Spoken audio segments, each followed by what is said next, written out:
Did anybody watch this program? This program was watched by people. In fact, it was watched AEW Dynamite on July 12th, 2023 on TBS.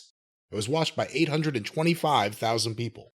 825. So they're still barely struggling above 800, but that's where they've been in that range for some time now. But the question, as always, is what was the attrition factor?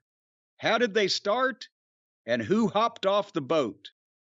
Well, the show began. These were compiled by WrestleNomics. Quarter 1, 8 to 8:15 p.m. Chris Jericho versus Commander with picture-in-picture.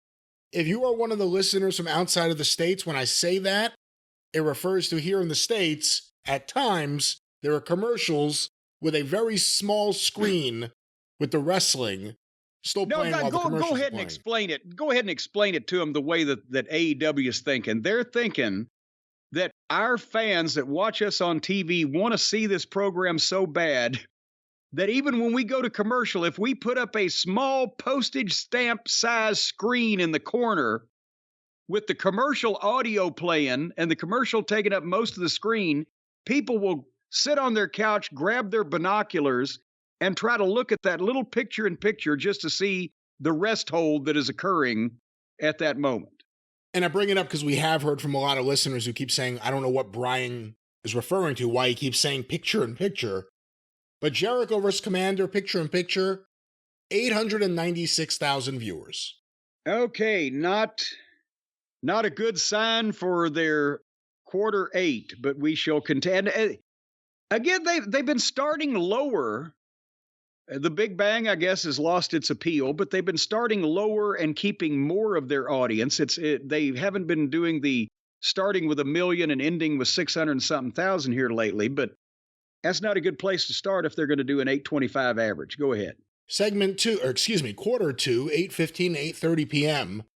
The finish of Jericho versus Commander, the promo with Jericho and Don Callis, Jungle Boy running from Hook, Callis' backstage promo, and the first 2 minutes of the MJF Adam Cole Buddy segment, 821,000 viewers.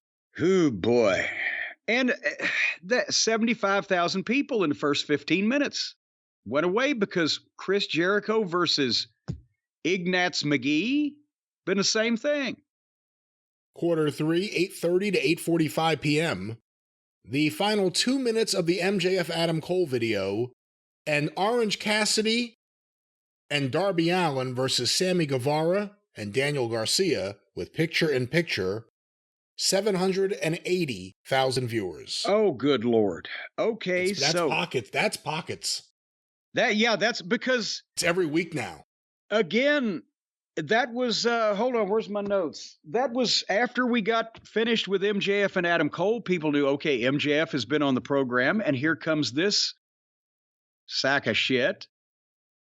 Let's do something else. So they have lost 116,000 people in the first 45 minutes. And if you watch this show every week, you're sick of Orange Cassidy unless you're one of the super in-the-bubble AEW fans. Hey, people were sick of Orange Cassidy when they watched him the first time.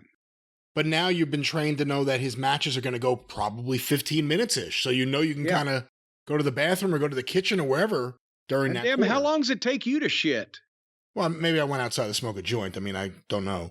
But quarter 4, 8:45 to 9 p.m., the final 5 minutes of Cassidy and Allen versus Guevara and Garcia, the Nick Wayne video, the Adam Cole Roderick Strong backstage confrontation, and the entrances for the tag team match, 803,000 viewers.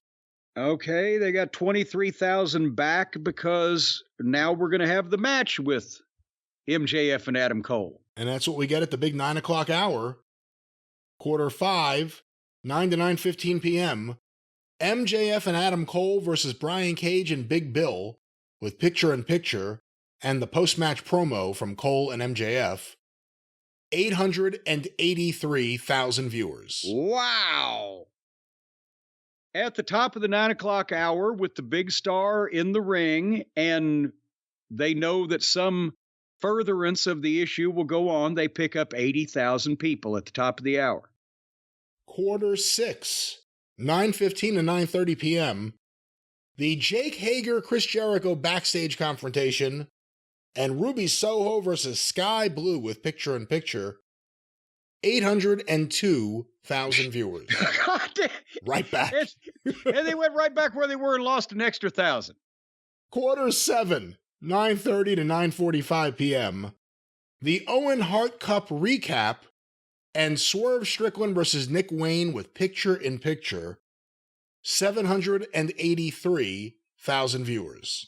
And now they're trickling out trying to find something else to do because they know that they've seen what they want to see, and there's nothing more to see here. Well, there was a little bit more to see, and that was quarter 8, 9:45 to 10 p.m., the final 5 minutes of Strickland versus Wayne, and the promo and angle featuring Don Callis, Kenny Omega, the Blackpool Combat Club, Jon Moxley, the Elite, Takeshita Ibushi on video, and much, much more. 831,000 viewers. Oh, son of a gun! Well, hold on here a second. Let me give them a small smattering of applause. Where is it? I keep trying to find it. You could have just used your hands if it's a small smattering of applause. Well, that was recorded live at the Future Farmers of America Association convention. So they picked up 48,000 for their announcement at the end. I doubt very seriously if it was anything else that was going on. I told you the last few weeks because I wasn't crazy about it. This week I loved the match. But MJF and Cole is resonating with the fans. And, you've got to, this was a different rating pattern than they've been doing normally, because normally they start high and there may be some fluctuation in the middle, but they have dropped off horribly by the end. As we've talked about, they lose 20% or 25% of what they start with. In this case, they lost 15% of what they started with at two different places in the middle of the program, but finished strong enough to where they only were down, good God, about 5 to 7%. So that they were all over the page, but people were checking back in to see if anything would actually happen. So bravo for that, for them.